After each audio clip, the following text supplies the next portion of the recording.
Unethical Life Pro Tip. Need money fast? Sell empty vapes to desperate teenagers.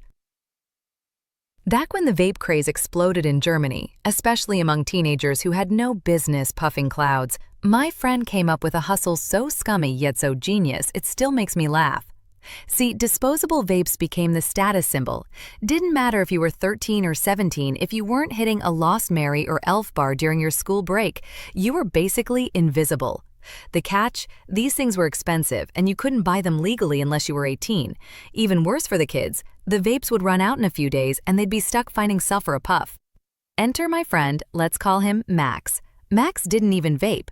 But what he did do was hit up parks, schoolyards, public trash bins, and even parties to collect dead, empty vapes.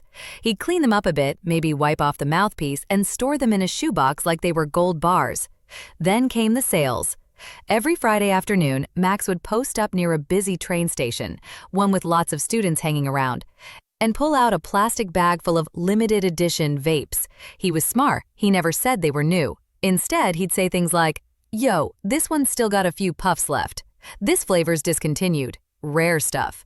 Look, it lights up. Still works." Spoiler, it didn't. Now you'd think no one would fall for that, but desperation does funny things to people, especially nicotine-addicted 15-year-olds with allowance money and no ID. They'd buy it. Sometimes they'd realize it was empty and come back complaining. Max always had the same line. "Damn, bro, I told you it was nearly empty. You must have finished it."